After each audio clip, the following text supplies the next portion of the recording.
I didn't introduce myself earlier, but I'm Amira Madison. I am a citizen of the Wampanoag Tribe of Gayhedekwana. I am also the manager for Tribal Nation Strategic Initiatives here at the Harvard Native Program, and very grateful to have you all here today. I want to introduce our next moderator along with their panel, and that's Meredith Basta. She is the collection steward at Peabody Museum of Archaeology and Ethnology at Harvard University, and she is Turtle Mountain Band of Chippewa Indians. And she will be doing introductions for the next panel for this session. So, Meredith, it's on you.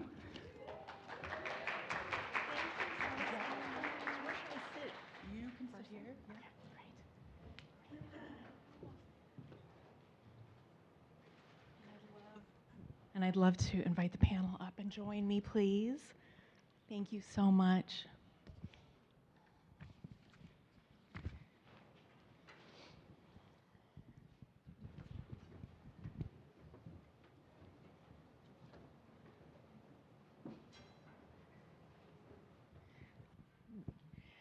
Thank you all so much for being here. Thank you to the panel. I am so excited to spend this time with you. Thank you so much to the organizers. This has been as smooth as silk.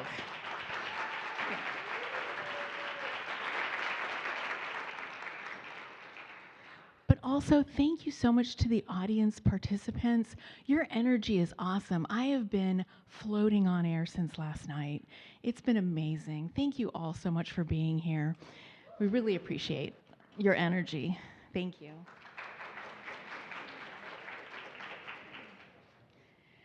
I am so happy to welcome you to Indigenous Perspectives, Best Practices for Collaboration. As we've talked about, academia and Native nations have had a long and complicated history. This afternoon, we brought together a magnificent panel with a wide range of experiences. They'll talk about what's worked well for them, the challenges that remain, and some of the approaches that are helping us understand the past and build a better future together. I am so pleased to have these four women with us today. I'll start off with Professor Mary Amanda McNeil. She is a citizen of the Mashpee Wampanoag Tribe and the Mellon Assistant Professor in the Department of Studies in Race, Colonialism, and Diaspora at Tufts University. We have Kimberly Toney with us. She's an enrolled member of the Hassanamisco Band of Nipmuc and the coordinating curator of Native American and Indigenous collections at Brown. We also have Loren Spears with us. She's a citizen of the Narragansett Tribal Nation and the executive director of the Tamaquag Museum.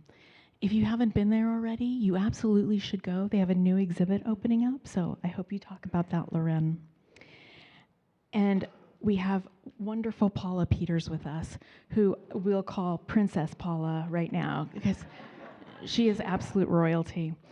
And she's a citizen of the Mashpee Wampanoag Tribe, an independent scholar and writer, as well as the public relations and new media pundit with Smoke Signals.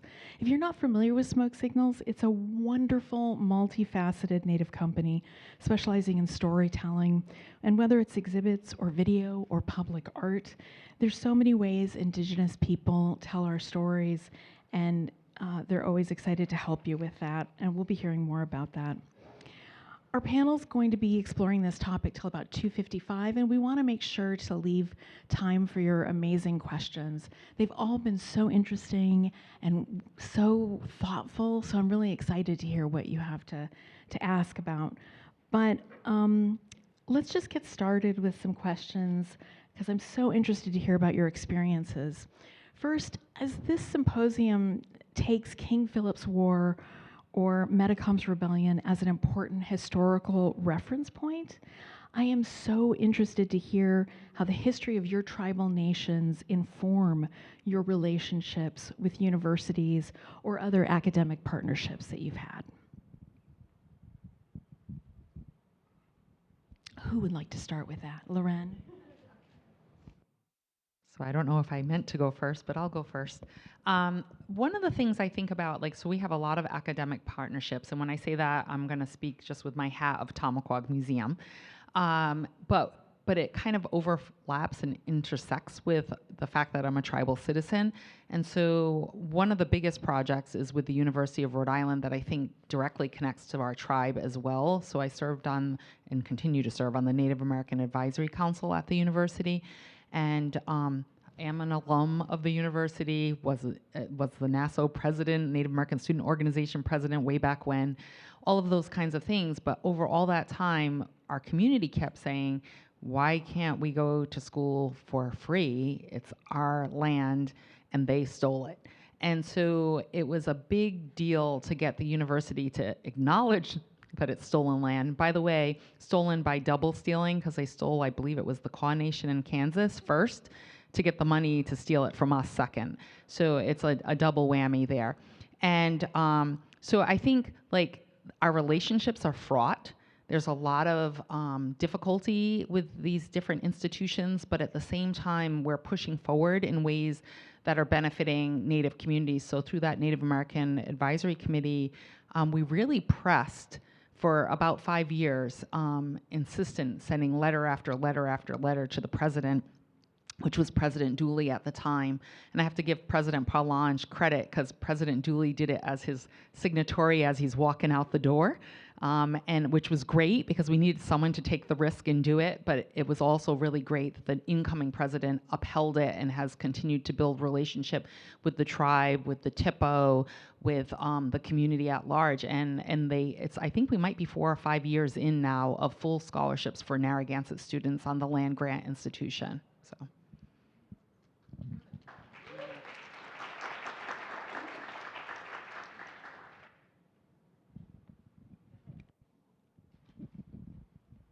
Princess Paula told me to go next.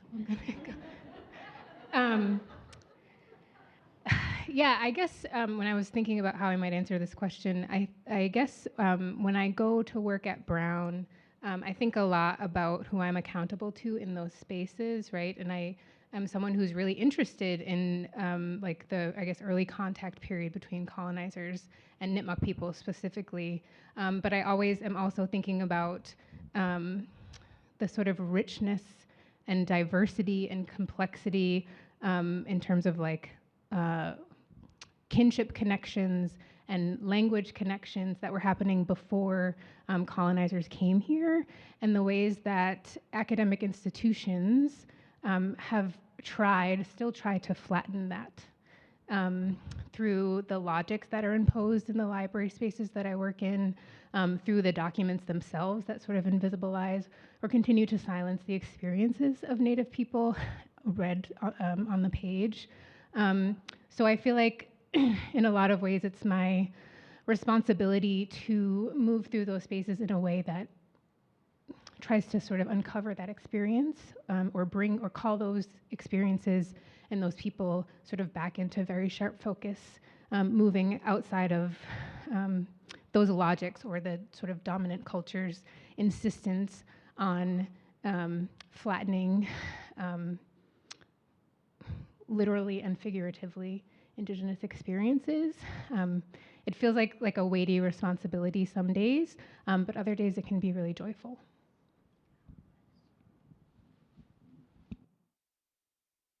Go next. Hello, everyone.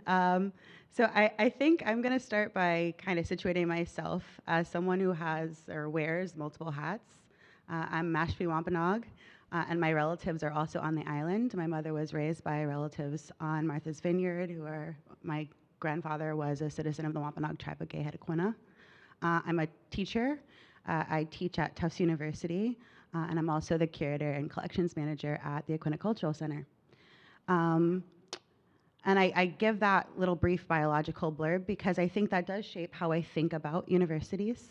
I'm an alum of Harvard. I did my doctoral training here underneath Professor Miles. And it was a wonderful experience to be mentored by Professor Miles. And I think a lot about what it means to be a Wampanoag scholar, working within the university and also working within our region. I think that this conference, as well as prior conferences at Harvard, I think have really done a good job of sort of illuminating the great debt that universities have to East Coast tribal nations. In terms of myself and how I kind of position myself within the university, I think my responsibility is first and foremost to students, to teaching them about the land that they're walking on, but also to supporting and mentoring an up-and-coming generation of students from East Coast tribal nations. We're actually at a really, really exciting moment, I would say, where we have conservatively estimated probably about half a dozen students from East Coast tribal nations in various doctoral programs across the country. And that's very significant. I have not mentored those students. I'm new in this role, but that is significant, and I just want to uplift that, right? I'm also really struck by something that Councilwoman Scott said on the prior panel about what is the role of tribal members who are negotiating partnerships with the university, and particularly what is the role of women in that? Our communities are matrilineal, they're matrifocal. The word woman in Wampanoag literally denotes that we have the final say, right? So I think that when Councilwoman Scott was talking about that kind of protective responsibility that we have, I think that that's also something that I think about and I try to negotiate, and I will continue to try to negotiate for the rest of my life and my career, really. Thank you. I guess I'll go last, because here I am, last. And I was joking about the princess thing, but it's not really a joke. Chiefy knows, 1976, powwow princess, right here. And I think once you get that title, you just never let it go. So, I'm not an academic, but I have been invited into academic spaces really graciously many times. And as a tribal citizen and as an independent scholar of my own story. And it comes from a very honest place because as a very young child in an early classroom, second grade classroom, I was denied my heritage by a second grade teacher who was teaching about the Thanksgiving story.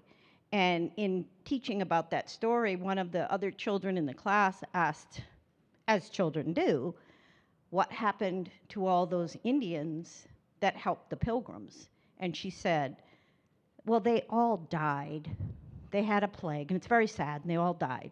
And I raised my hand because I knew that that wasn't true, and I told her that that wasn't true, and I got a really condescending nod. And I think that was 60 years ago.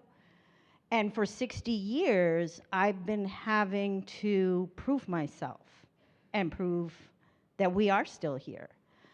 I appreciate that that gets acknowledged in these academic spaces, that that kind of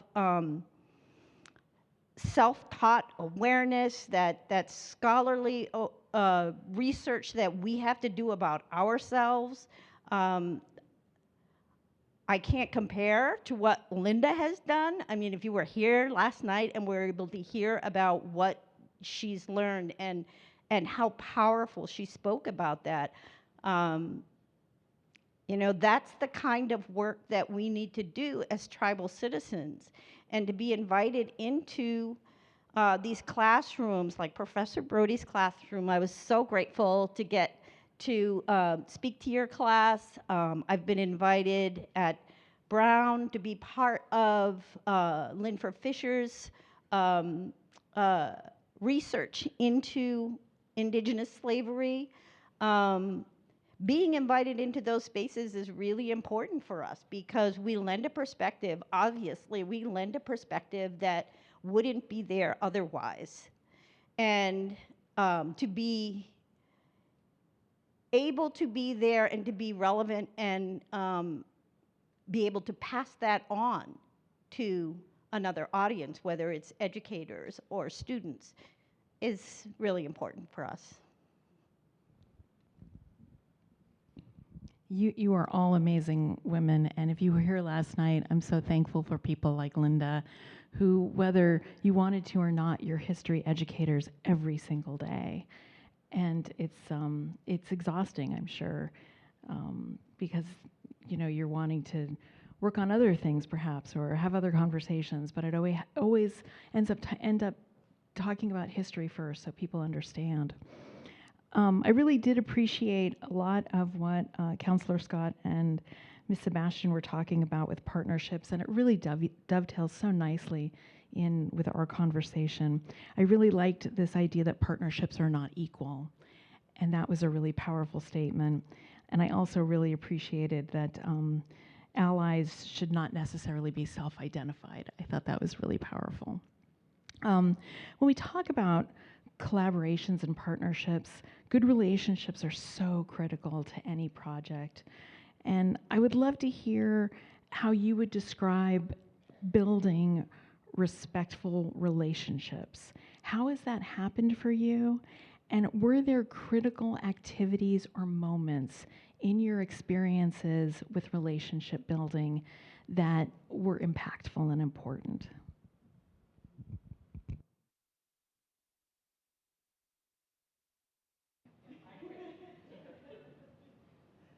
First again.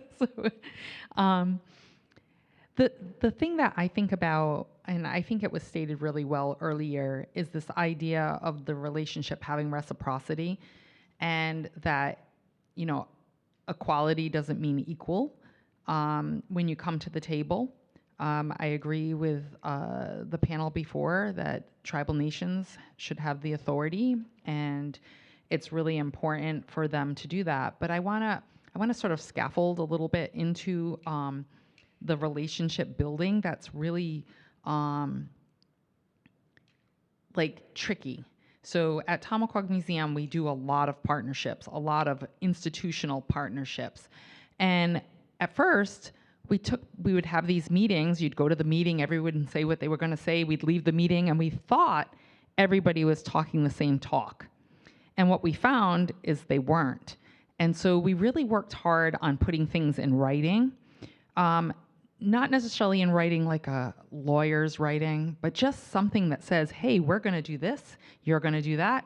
And in the end, this is what we're trying to accomplish. So it can be an informal kind of agreement. Some projects do require really formal agreements, but I would say make sure you do, I'll reiterate, make sure you have legal representation when that happens. But there's one other thing kind of in the sort of agreements kind of thing that I wanted to say is that I think it stems from earlier. Like, people come into the communities, they want to interview people. At Tamaquag Museum, we're a front-facing entity that's got tribal community there, and so everyone wants to interview us. And probably 15 years ago, I instituted a policy. It's not written down, but we do it anyway. It will be in our newest edition of our policies. But it's that if you want to interview one of the Native staff and educators that are at our museum, doing the work that we're doing, living the life and the lived experience that we can share, you have to give us back the raw footage and your edited cut of it. And it needs to be in our archive, free for us to use for our communities and for future research from our communities, and because it's our knowledge that you've just extracted. And at first, people pushed back, but I just kept pushing. I even got PBS to give us their film footage. So I just have been on a tear with that. I feel like if you're taking all our voices and then you're going to use it in a 5-minute, 3-minute clip, but you interviewed for 5 hours, that's 5 hours of our intellectual knowledge that's in some storage facility just waiting to rot away. And so I think that's really important to, in these agreements, also to ensure that you grab a hold of your intellectual knowledge as well.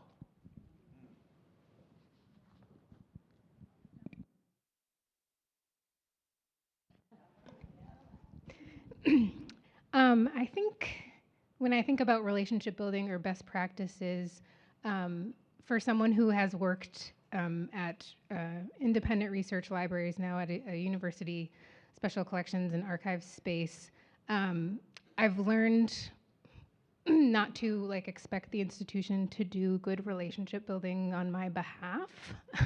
I have to sort of understand that I'm kind of trying to do that kind of out in front of what my colleagues are doing. And I think I've learned too that some of the assumption on behalf of colleagues or in spaces that I've worked in is like, as long as we're like bringing people into the library space and giving them access to the materials and having them use things, like we're super community engaged and we're supporting people. But it's really not that. It's not programming. It's not like number of people in the library using resources. And so for me, the relationship building that I do or that I want to do and the way I want my library to fail better, to do like less bad, starts with intervening in like library policy and workflow, because I can welcome people into the library all day long, but if the systems that are at work sort of scaffolding everything that's happening in the library are inherently like anti-Indigenous, then I'm not really doing anything to build relationships.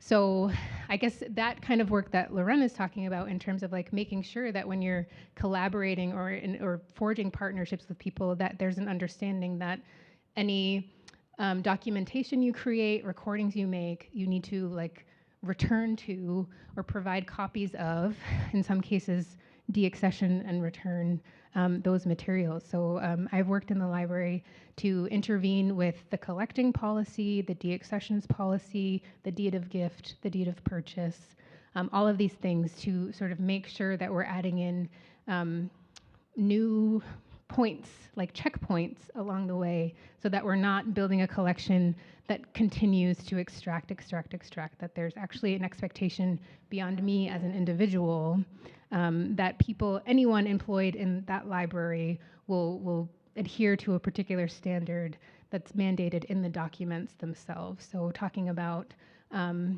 like Indigenous knowledge protection, right? Like these things are actually written into the deed of gift form. Like we talk about intellectual property and do those rights transfer to the tribe instead of Brown University or something like that. So that's really super unsexy like relationship building work that I try to do.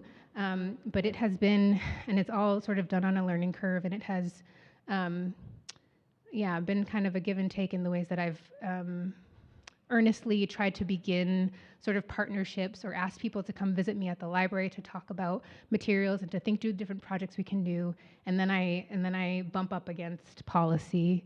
I bump up against like bureaucracy, and then I realize I have to actually put a pause on that relationship building because the institution that I'm representing cannot show up in the form of reciprocity. So it has been a lot of the document, the intervening in particular like documents that govern work that's done at the library, so that when I do have open houses or invite people in, they're supported all along the way, not just out front.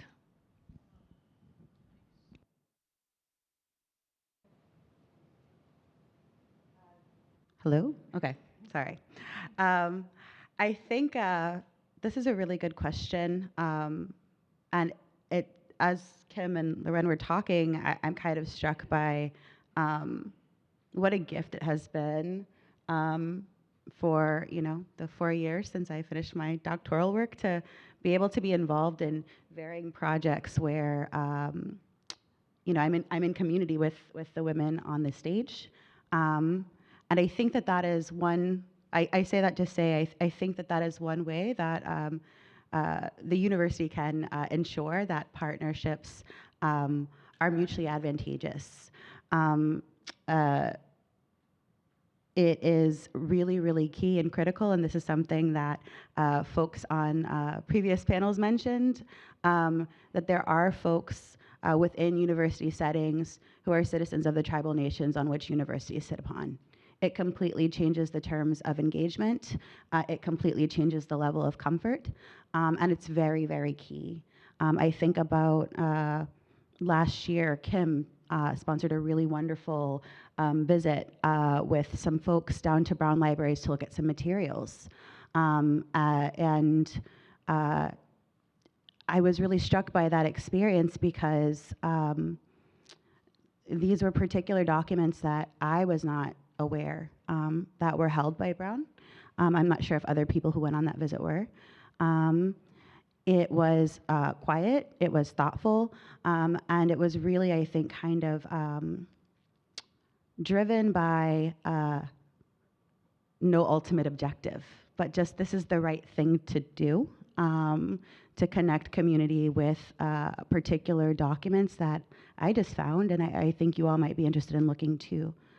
I also think I'm going to tell one last story and uplift another person's work that I think really exemplifies this very well. Kelsey Leonard is a Shinnecock scholar at the University of Waterloo, and has a really great project called Women of Wampum that Paul and I are members of the collective, where she's brought together women from various tribal nations with relationships to wampum. So largely East Coast tribal nations, Haudenosaunee women, as well as Anishinaabe folks from the Great Lakes region. And to bring us together to think about what are women's roles in the production of wampum and the carrying of wampum and the protecting of our homelands and our waters to ensure that this can continue. And I was really struck by the fact that us getting to know each other moved slow, right? We had a number of conversations before we met each other in person. And it wasn't, this is a project that Kelsey, or Professor Leonard, has really prioritized, and she's prioritized our desires. So any research output is something that we've all sort of had a collective conversation or say in. I think that does transform the way that we think about scholarship in a particular way. We come in with like a set question or a set goal for like an end product. And it makes it much more reflexive to the needs and the desires of those folks who are in the room. I guess I come at this very differently from the ladies to my left. Did I do that right? I'm so dyslexic.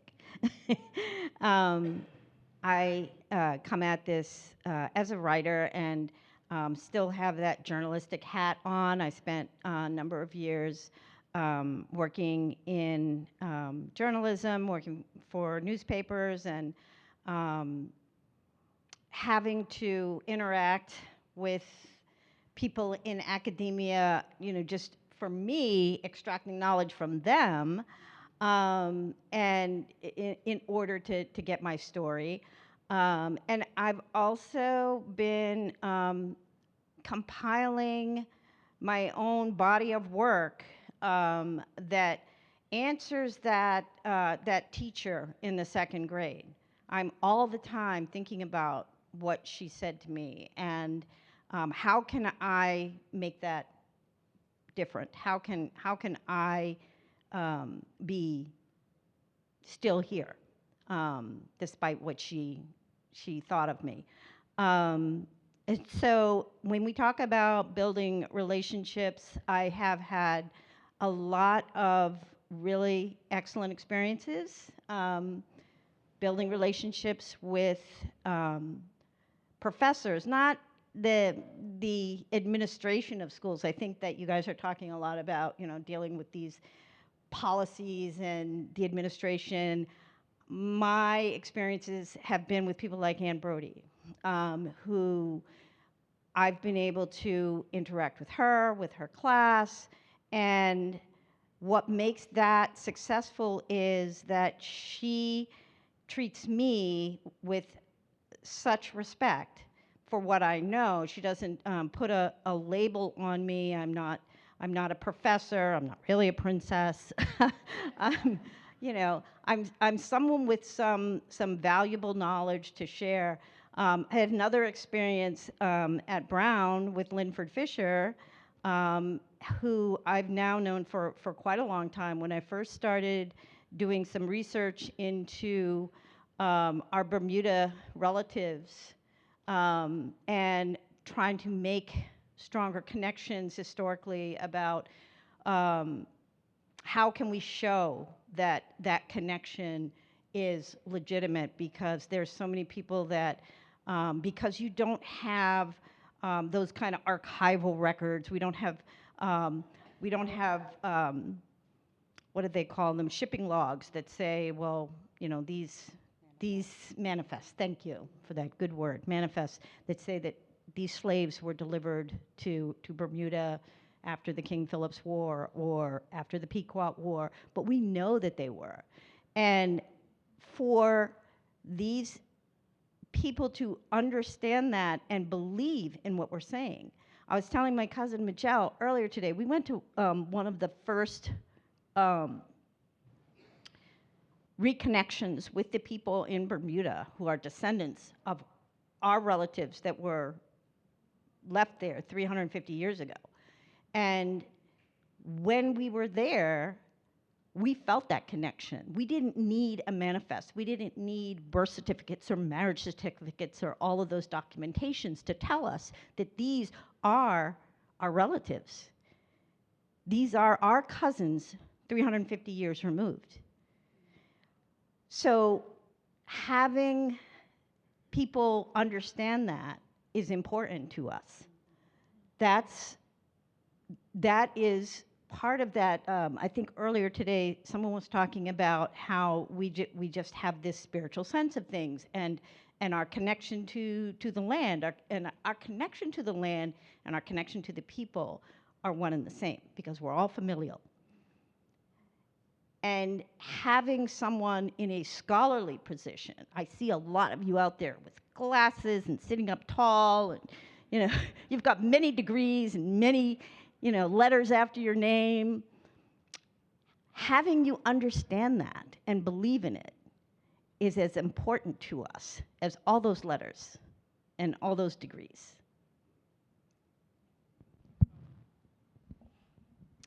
Thank you. I am curious to hear how you define success with these partnerships or collaborations, and if there is an example that you would like to share that you think has been really successful.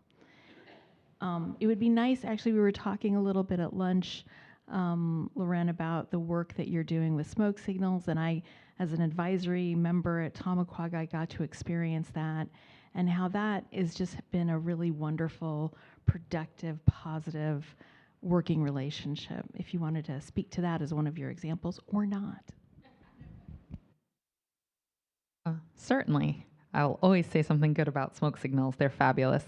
And you can come see their work after April 22nd, when our new exhibit, Revolution to Reclamation, Freedom Through Indigenous Sovereignty, opens. I think what makes that particular relationship so special is that they understand.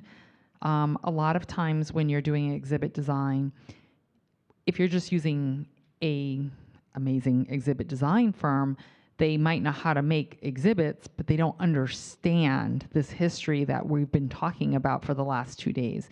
And you end up spending all your time giving them a history lesson so that they can understand what you're talking about. And yeah, it's frustrating. And I think it's what someone talked about earlier, and it's that extra labor that Indigenous communities have on any project. So when we're partnering, we always have the burden of having to educate the partner. And they don't necessarily put a value to that as far as dollars and cents are concerned. But yet it's an extreme amount of time and labor on our parts. And I think, you know, smoke signals, that's easy. They're fabulous. They understand. They're from the community. They don't just talk the talk, they walk the walk. So that's an easy collaboration. I think when we think about these big institution collaborations, that's where it gets a little harder. And success to define, I mean, obviously we made it to the point of scholarships, so that's a success. But we work with the University of Rhode Island on lots of things. The museum does lots of extensive programming there with lots of different departments. We're working in partnership with the Silvo Forest to put in indigenous plants. We've worked with marine sciences to do other kinds of projects, like the list just goes on and on. But I think there's still a lot of learning that has to be done there. Big institutions, they're called that for a reason, because they're just this big machine that takes a long time. Even if you have a president that's very much for these kinds of changes, it's a whole institutional change that has to happen. We're partnering with the University of Rhode Island to put our museum on land that is now called University of Rhode Island land. And that's a great partnership. But there's a lot of negotiating that has to go back and forth, lots of lawyers involved and things like that. So it can be tricky because they still have a lot of power. Big institutions have a lot of power.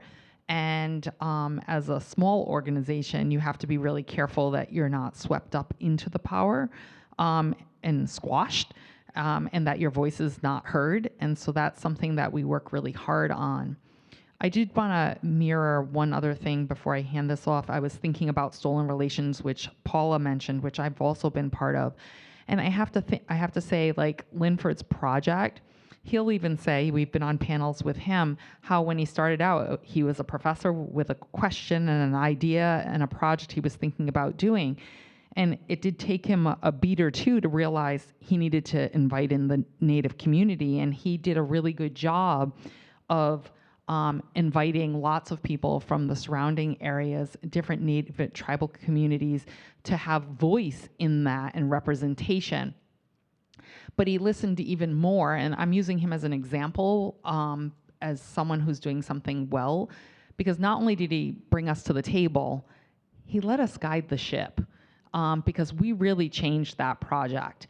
The Stolen Relations, you can go there, stolenrelations.org, has all kinds of decolonizing buttons so that we can force everyone who's using research to think about it from a different way. We have art, we have oral histories that have been recorded that people can see, where we've got writings and responses, and the hope is that over time, the things that our ancestors couldn't say for themselves because the archival record doesn't say that. It just says, runaway slave, and we're like, no, they're self-emancipated. Things like that, where we're trying to give through the art, through the oral history, through the labor that people are doing, their voice. And I think that that's really important. And I would say that all projects, the more opportunity that you do to have Native voice in those projects, the more rich they tend to be.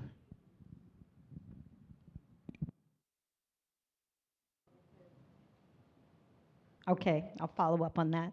Thanks for all the smoke signals, pats on the back. That's mostly my son, but he does listen to his mama. I guess I wanted to relate to a project that Linda and I were involved with, and several others leading up to the 400th anniversary of the arrival of the Mayflower, which was 2020. There was a lot of lead up to that, and this wasn't with a academic institution, but it was with a municipality, and beyond that, it was with the Mayflower descendants and all of the people who were descendants of those colonists coming together, wanting to, first they said, celebrate the arrival of the Mayflower, and we curbed that language. It was a commemoration. And as soon as we started to talk about it in that way, it started to feel a little bit less icky. But they invited us to be a part of that. And as you can imagine, it was hard for us. There were a lot of people in our community that were like, why would you even engage with these people who are trying to celebrate the colonizers? And especially, there's a little bit of back history to that, which was when they did this in 1970, it didn't go so well, because in 1970, they invited Wampanoag participation. That ended up being the person that they invited to come and speak at their commemorative event was Frank James, Wamsuda, a Quinawampanoag, and they censored his talk. They said, no, we don't like what you're saying. We don't like to hear about the disease and the slavery and the wars and, you know, the oppression and all of that stuff. Can you just talk about, you know, Thanksgiving? That was nice. We shared, everybody. And of course he refused, takes his speech verbatim and goes to the top of Coles Hill in Plymouth and gives that speech to 250 people, many Native people from all over the country. It was the first at that location, National Day of Mourning. So we had that history. And we needed to be able to feel like that wasn't going to be the way we were treated ever again if we were to participate in this new commemoration coming up. And we had to be able to feel that we were being heard and respected. We formed a group amongst ourselves, an advisory committee of Wampanoag people who would steer that project for ourselves. And we decided, okay, we're gonna go to them and tell them this is what we want. What we want is to be able to tell our story in our voice. And here's the way we want to do it. We want to start, 400 years doesn't begin for us in 1620. It begins, moreover, for us in 1614 when Squanto was kidnapped. And so we want to start there. And we want to start by telling that story.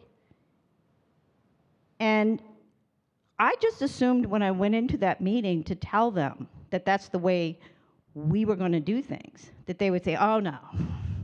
They were going to be like, treat us like Frank James and tell us to censor our talk or say something different, that it was all too hard for them to hear. And not only did they say that we could do that, they funded us. They gave us the money.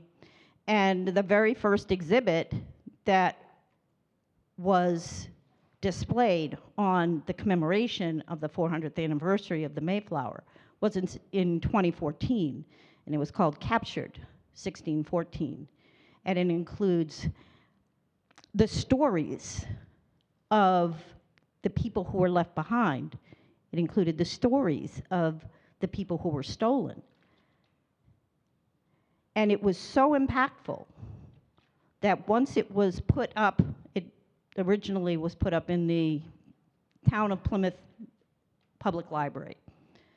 After it was put there, I expected, geez, I'm gonna get calls, probably people complaining, there's gonna be all kinds of unhappy people.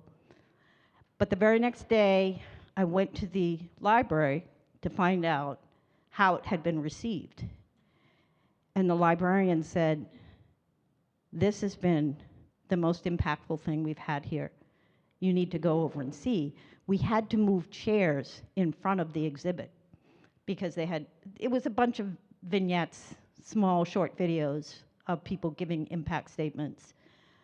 And there was on the floor wadded up tissue from people who had become emotional about it. So that's a long story to say, we were allowed to be ourselves, to voice our story. And that was so successful that we still have that committee, that group that formed to inform the Plymouth 400 people still exists, and it's called the Wampanoag Consulting Alliance, and it's there for you, for people who have questions about how they want to engage with Wampanoag people, or is the story that we're telling the correct story? Do we have the right facts? Is it appropriate for us to engage in the way that we're engaging? And those people come to us at our monthly meetings and talk about, you know, can we do this? Can we not do this? And sometimes Linda tells them to go pound sand, right? But anyway, I think I kind of went on too long. No, that was perfect. Thank you so much. That's really powerful. Kimberly, Mary, would you like to talk about a very successful partnership or collaboration? Was there something you had in mind you wanted to share? I think I kind of jumped. What's the phrase? Jumped the boat, or jumped line, and gave some examples in my last answer.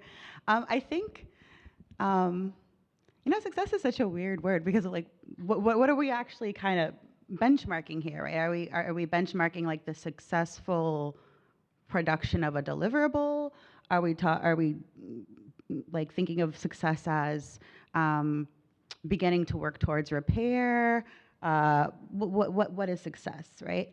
I think for me, thinking about what successful partner potential collaborations look like, it's less about the end project and more about the process.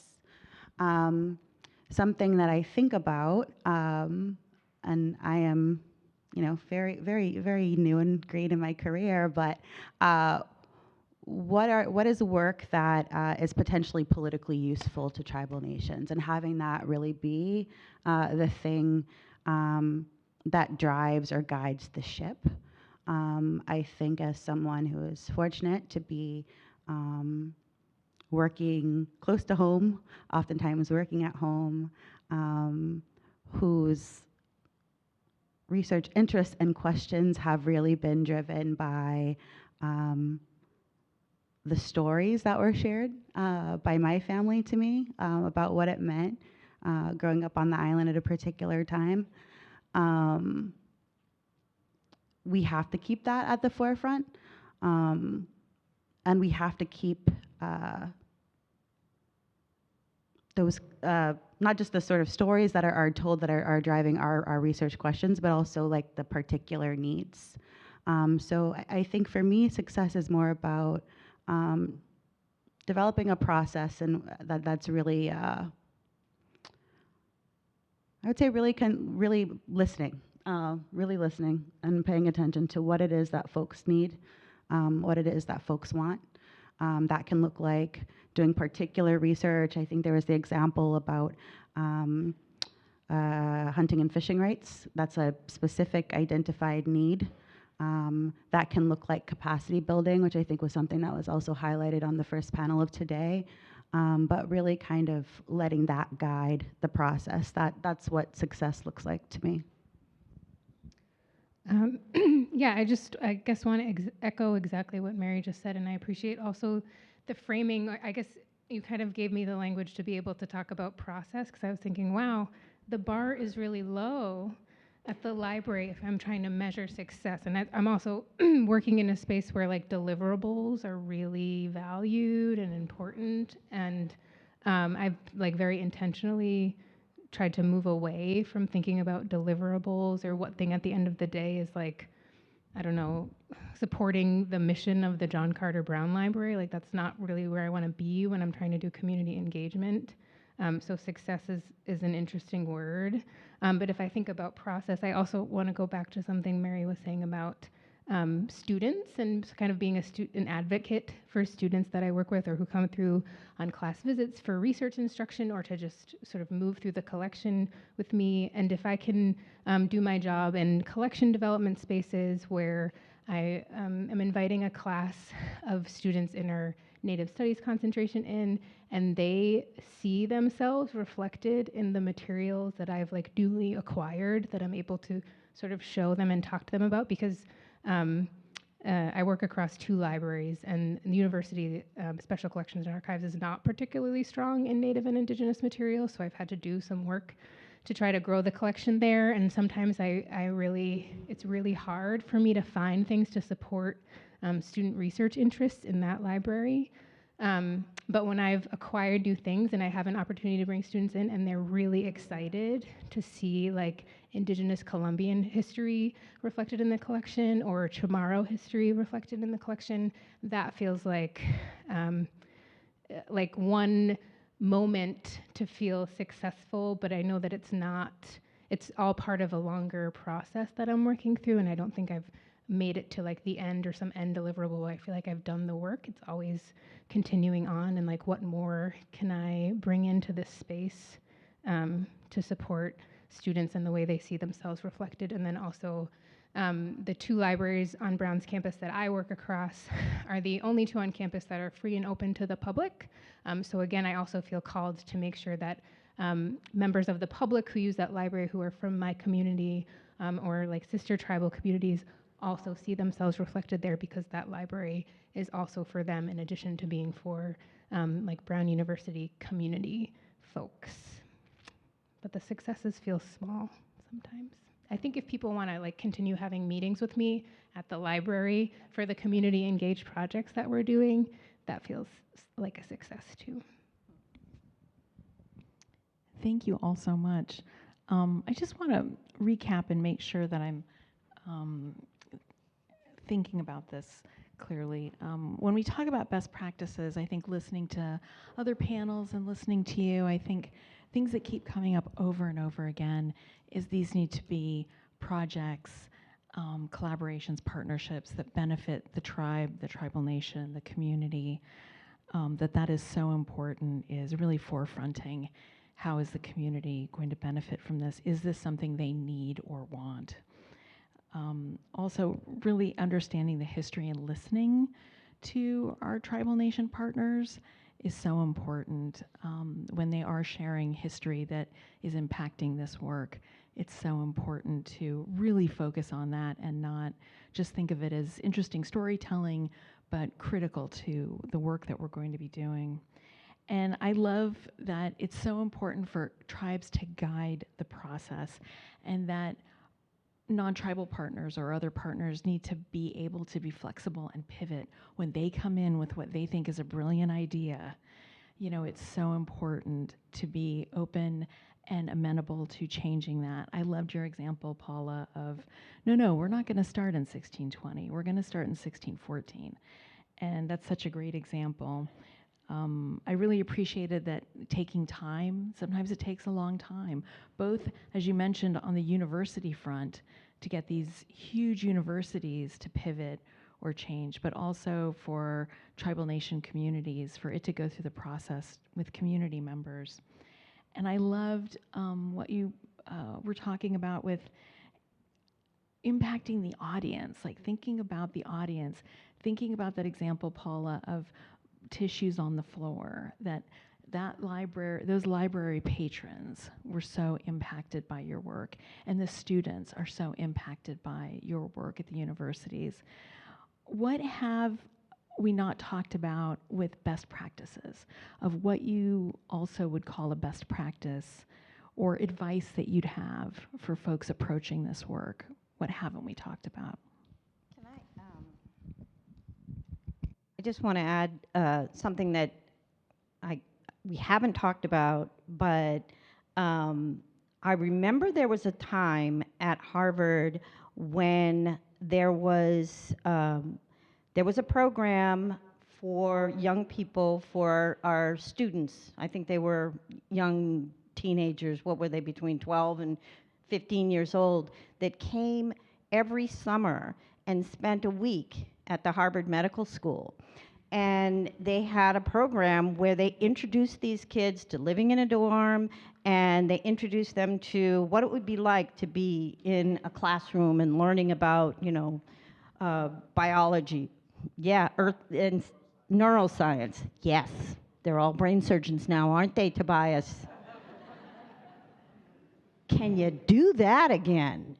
I was so disappointed that it went away by the time my kids were able to go to that, because it was so impactful. We are not just, the old folks, the old scholars sitting up here on the stage. We have a whole generation of kids coming up who need to be introduced to the idea that they'd be welcome in these academic spaces. And that's what that program did. So I don't know if there's a way of bringing something like that back, but it was, it was wonderful. I can hop onto that really quickly, because I think that, what Paula is identifying and giving with that example is really that it's more than just like the specific project relationship, right? It's really something a lot more structural. And so whenever we're thinking about best practices, we have to think about the micro, like how do we show basic respect and regard, but we also we have to think about how can we work to transform or to make this a more livable institution. How can we think about how our work can really support the flourishing of tribal nations? I think that there are so many ways that can happen. As you're saying, right, supporting, creating pathways for young people to explore career options. I think that if the question really becomes about how do we work to rectify, or maybe not rectify, I don't know if it's ever fully rectifiable, but how do we work to address historical harm, but also how do we work on investing, right, and the ability for tribal nations to become more self-determinant, stronger, more vibrant. We are vibrant and vital, but that little influx is always really, really supportive and helpful and kind of the base of it all. Thank you all so much. Let's have a round of applause for our panel.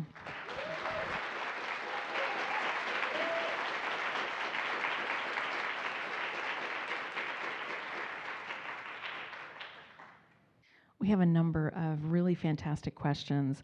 And sort of leading into what you were just talking about, who wants to speak to hopes for future collaborations, or in your wildest dreams, what collaborations or partnerships would you like to imagine with us today?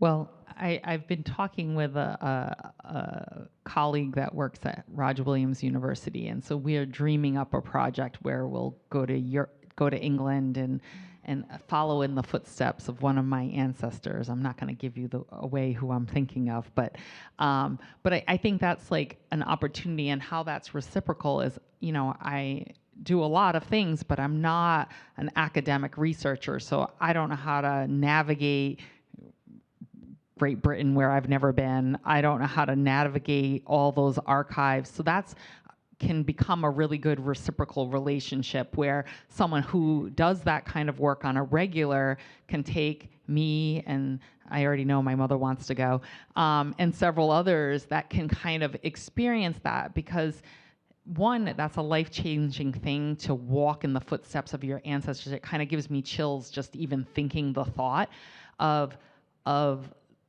kind of trying, several hundred years later to feel what their experience was like and to walk in the space that they went. So that would be a really remarkable project. But I think overarchingly that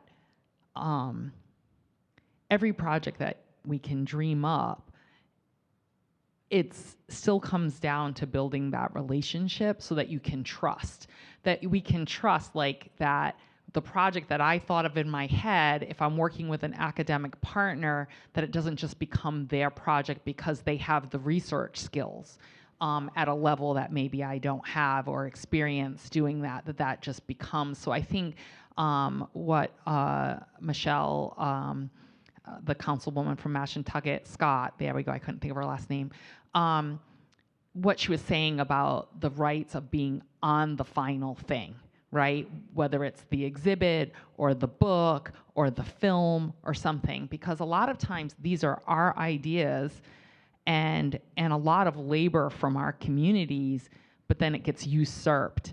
And I'm gonna throw my mom under the bus at this moment, but she told me, and I have to tell you all, because this is an academic tragedy that took place. When she was young, she was doing the folk arts tour in Rhode Island, taking people all around all the folk arts places, the historical landmarks, and giving all this oral history. I was the little kid on the bus, you know, chitter-chattering and whatever, and taking it all in. But what I didn't know then that I know now is that a student that was getting their PhD kept going on the tour over and over and over again with my mother, recording it all down, and that became their dissertation. They got the PhD, and my mother did not. And that's the extractive work we're trying to come against, and why there's such barriers to these partnerships. And when you come to tribal community and you get that's why. It's the kinds of things like that. And there's some that are way more egregious than that, and that's pretty egregious. But there's actual violence to us, physical, mental, you know, usurping of our knowledges in our communities. So when you're thinking about these partnerships, think about that story. Think about how you can change that narrative and make sure that the young, in that case, Narragansett woman, wasn't just taken advantage of.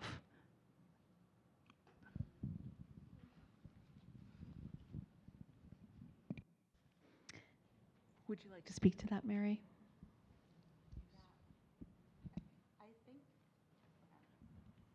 Hello? Okay. I think to that point, Loren, first of all, thank you for sharing that.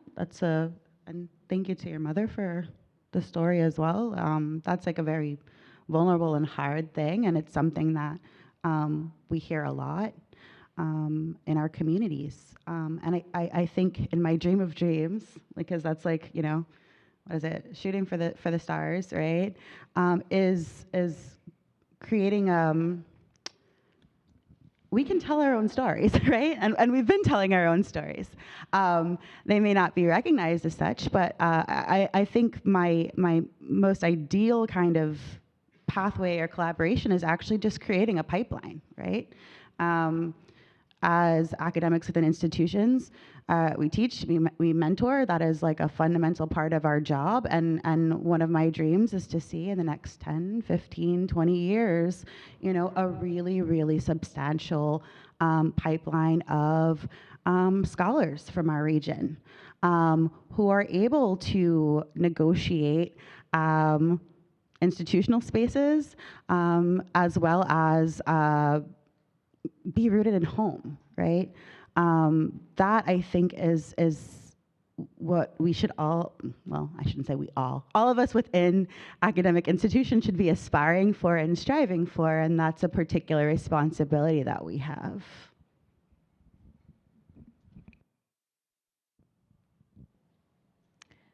We've got so many wonderful questions here, and I'm trying to sort of distill and imagine what we're trying to get at. But I'm curious about, someone asked about protocols and guidelines that should be present for universities for successful partnership. I think in part there's sort of a sub-point there about approaching. Some people have relationships with community members. Some people may have or not have relationships with formal tribal government. You know, in the approach, where do you see that sort of tension, that push and pull between organizations or universities reaching out to individual tribal members, and where does tribal government fall into that? Sort of a sub question also is, what if there's conflict between community and tribal leadership, if you've ever had to navigate that or have thoughts on that? That's a tough one. Well, I guess the first thing that you need to do is meet us where we are. And yes, there's been conflict, and in some cases it can be resolved. There are cases I can think of where it will never be resolved. And I won't out anybody, Linda, but we got beef with some people.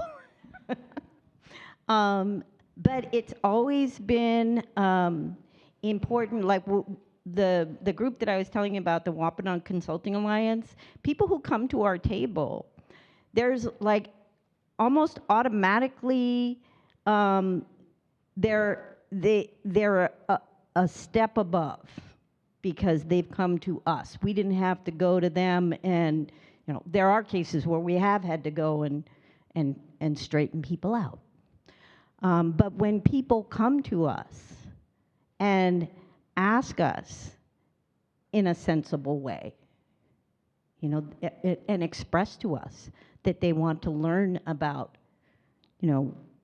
a particular topic or who we are, or they want to engage somehow, I think that coming forward and meeting us where we are is quite simply the first step that someone should take.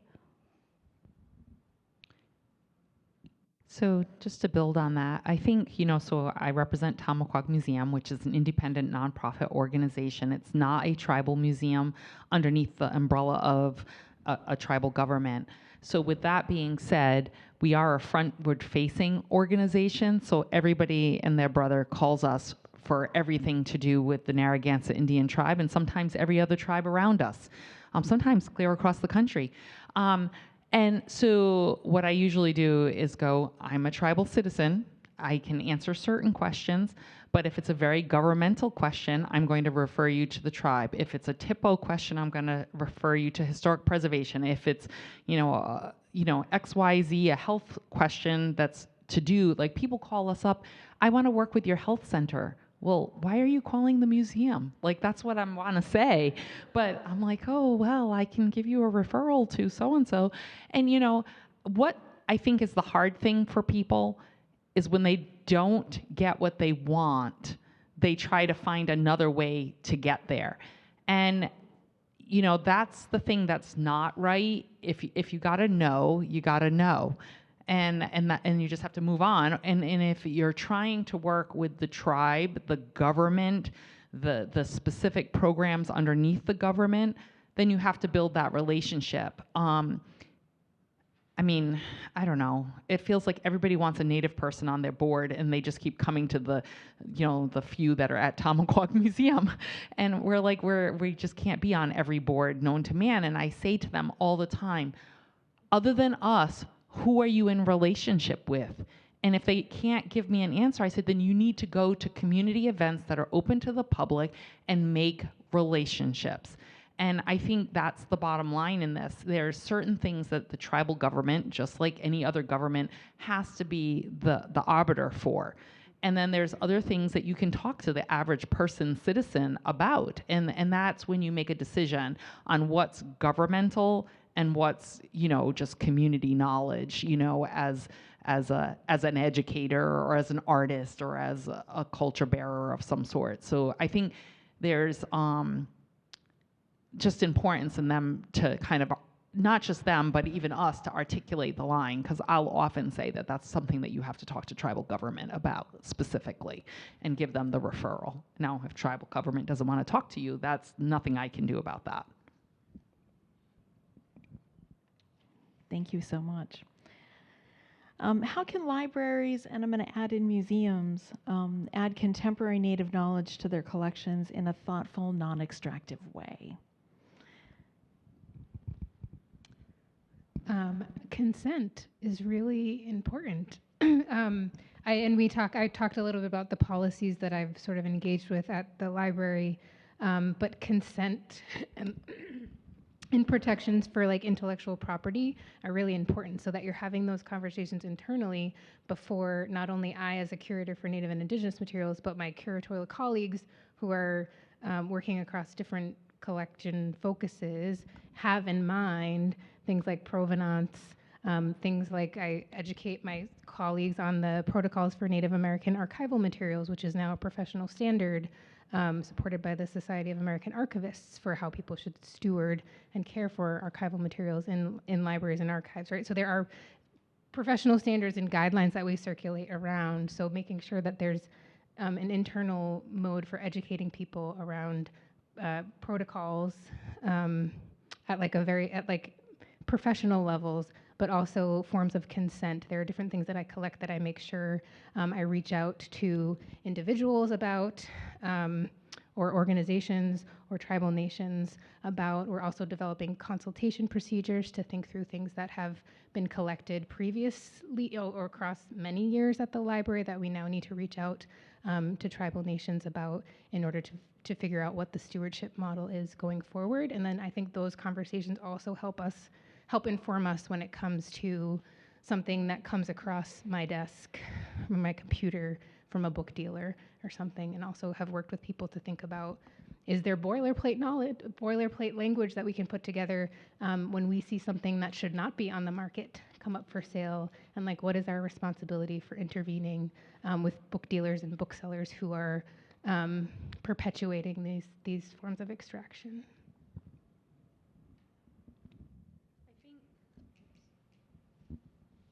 I think as a museum, we've worked really hard to support Native artists. We started the Indigenous Empowerment Center for exactly that purpose, to support Native artists, culture bearers, and things like that. So one of the things that we've worked really hard is to actually remunerate them.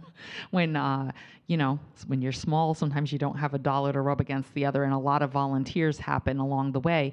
But when we started to grow and had the resources, we really tried to value them, not only culturally value them, but also in this modern world, give them what they deserve for their knowledges. And then we've also worked hard to support Native artists and purchase things for collections. We've gotten a lot of positive response. A lot of times they're doing that as part of a artist in residency, but it is a clear purchase, not you're making something under the residency and then it just stays with the institution. If your institution is doing that, stop. If they're an artist in residence, you pay them for their artwork. And if you want to borrow it, then you lease their artwork for a period of time, and not just take it in the artist in residency. So that's not right. So we work really hard on those kinds of things as an organization, but also to educate other organizations to make sure they're being fair to Indigenous artists today. And I really do encourage, we've worked with RISD recently quite a bit. When I say recently, 5 or more years, even longer than that, but specifically on this project to get them to buy local Indigenous art, because their collection is very west of here. And they're really starting to ramp that up, which is really nice to see that they're starting to buy local Indigenous artists to represent here at RISD. There's a lack of respect, in my opinion, from local institutions that have museums in their under their umbrella. It tends to be everything, and I'm not negating the importance of west of the Mississippi art, but there's an erasure of indigeneity and the importance of our arts here that big institutions are doing by never supporting Indigenous artists of this region. And so that's something that we've really worked hard on. Matter of fact, this year, one of our partnerships under the Indigenous Empowerment Center, RISD, is going to have different artists each quarter. This is the very first year, but they're going to actually just be sitting in the gallery as like a gallery night, and they have like a pop-up exhibit of their own art, and they basically talk to the visitors about their process. I will do a little brag. My husband's art got purchased this year.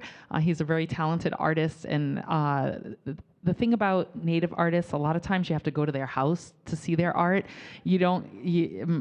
Everyone asks, where can you see it? And he's like, yeah, my house in my basement. No. But we did drag the RISD folks to our house and showed them, but they're usually so surprised. Our artists are really talented, but they're not always in the galleries where they're seen. And so part of the uplift is having these institutions start using their work, so the pieces that they bought is going to be in a show in November. The favorite time to talk about Native history and culture. But I think that it's really important to start getting more and more people visible, and to create these relationships where Indigenous artists' work is valued and seen as really an important part of the story of who we are as a people. And I think, the example that you're giving too, to me, it speaks to Western or non-Native institutions, the need to actually just follow the model and the example that tribal archives, libraries, and museums in the region have already provided, and in pretty clear ways. Kim talked a lot about the importance of consent. That is something that is so, putting on my ACC hat, that's something that's so crucial and central to the work that we do. We're currently working to revitalize the Wampanoag Oral History Project, and even the way that we're talking about this project is, these are our relatives that we're interviewing, but being very clear, very transparent. We appreciate the knowledge that you're sharing with us. If at any point in time you want that knowledge to stop being shared, we cut the recorder, no questions asked. Best practices that tribal archives, libraries, and museums give. As Loren says, uplifting the immense pool of talent that we have here. We are very fortunate. We are very blessed. We have an abundance of riches of artists, right? And that's something that tribal archives, libraries, and museums do very well here, is to showcase the work of our communities. And even things like repatriation. I think about, Loren has, I'm thinking about a visit where some Indigenous folks from Brazil came to the Tamaqua, and Loren had a belonging that was ready to go home with them. And there was no concern or hand-wringing. It was very easy. It was very direct. And it ended in a beautiful way. Like, I think that if we center the best practices that tribal archives, libraries, and museums do, and maybe not try to replicate them, but yeah, try to replicate them, like in a non-Western institution, I think that's a really good way forward. And the last thing I'll say really quickly is capacity building, and I'll say for myself, I've been the beneficiary of a beautiful relationship that the Aquila Cultural Center has with the Martha's Vineyard Museum. They have helped me to learn a lot about the very basics of collections care and management as someone who spent a lot of time in archives, but is not a museum studies, I don't have a degree in that. I'm not a museum professional in that way. I'm working towards that. So really attending to those capacity building channels and networks as well. Well, we'll stop there. And thank you so much, panelists, for your time. Thank you, audience, for your excellent questions. Thanks so much.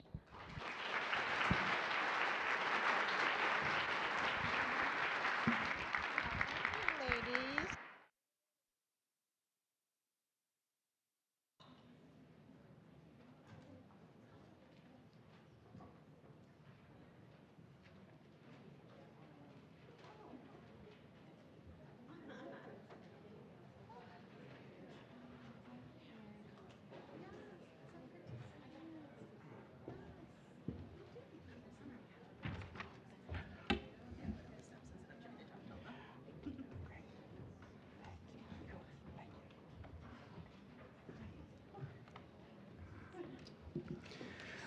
Okay, folks, we are going to wind down for the day. So really had an exciting and interesting and engaging experience since last night. And I'm just delighted to review with you for a moment some of what we heard from those terrific keynotes with Linda Coombs, Christine DeLucia, reminding us and talking through the significance and enduring legacy of King Philip's War, Metacom's rebellion.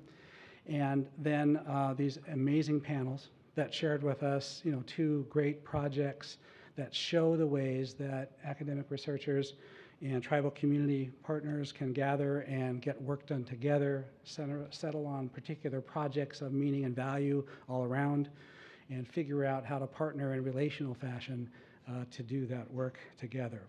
And of course, at the end here, having best practices brought out from all of that helps to underscore for us some of the lessons to take home. As I reflect on this gathering, it in itself is sort of a microcosm of relationality and partnership between academic and tribal community partners. And we've come together, it is, for less than 24 hours, and yet here we are, gathering on the stage, sharing ideas, talking and hearing from you, eating together and talking together. And so that is the very ethos of relationality that we want to incubate here at Harvard and need to incubate in universities around the country when it comes to Native issues. There are so many people to thank for this coming together. The first thing I want to say is that some of you have been to other events that HUNAP has sponsored or co-sponsored. And some of those events have been quite big and involved a lot of people and a lot of amazing activity. But one thing about them, at least since the time I've been at Harvard now, coming up on 8 years, is that those were all events that HUNAP co-sponsored with some other partner, in which that other partner was really important for being able to pull it off, because HUNAP's been growing and developing our capacity and ability to organize something like this. This is really the first event of this sort of complexity that HUNAP has endeavored to pull off on its own, of course with great support and sponsorship, and I'll say more about, remind you who those supporters and sponsors are. But this was really organized by us. And as,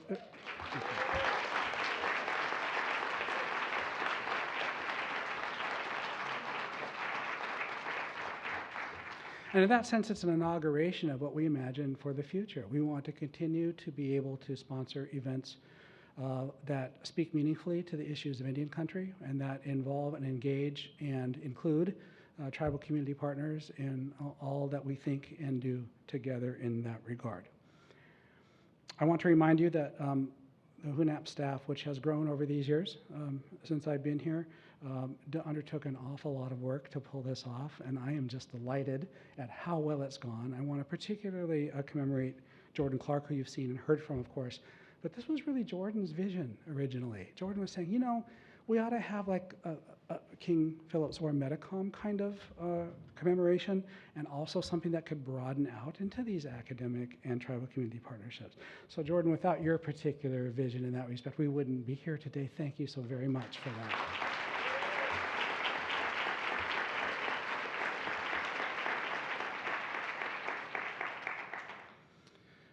It's also the case that we wouldn't have had the experience we had without our keynotes, Linda Coombs and Christine DeLucia. Thank you for those fantastic remarks. They were just fantastic, really great for us to hear. All the moderators, all the panelists, put in some time in advance to sort of sort through what they might say and how to coordinate the whole thing, so that's fantastic. As you know, Phil DeLoria was really important in organizing and getting us on track for especially the Metacom King Philip's history stuff. And Jordan Clark, Kaylee Bennett, Amira Madison, Erica Green, Alejandra Racone, Samantha Hernandez, and our HUNAP student interns all contributed to making this possible as well. One other thing is that you've heard the supporters. And, one thing you need to understand is that HUNAP operates, it must be 90% of our funding, is directly from Harvard's Office of the President and Provost. And that means that we are benefiting from the commitment that the Office of the President Provost, the highest leadership of this university, is making in service to the Charter of 1650, which commits Harvard University to the education of English and Indian youth. And that commitment is being expressed in ways that I, for one, would have never imagined 35 years ago when I was an undergraduate here, or even 5 years ago when I arrived as faculty, that the university would be building a brand new office space for HUNAP. Now, that is scheduled to come online about a year from this summer, we'll say. These building projects are a little unpredictable. Normally at Harvard University, when a building is built, that's because some big donor has stepped up and contributed millions of dollars for that purpose. In this instance, it's the Office of the President Provost and Harvard University that's committing that funding. Again, an expression of their commitment. So our partners from the Office of the President and Provost are here for this and have come to these events in general, and we're just really grateful for their support of HUNAP in all of these ways. In addition, the Harvard and the Legacy of Slavery Initiative was a big supporter of this effort, and Vice Provost Sarah Bleiss is in the back, and Sarah, we're really grateful. Thank you for that contribution. It really made this possible. And the Harvard Library, Harvard Project on Indigenous Governance and Development, the Office for Academic Culture and Community, and the Harvard Humanitarian Initiative all contributed.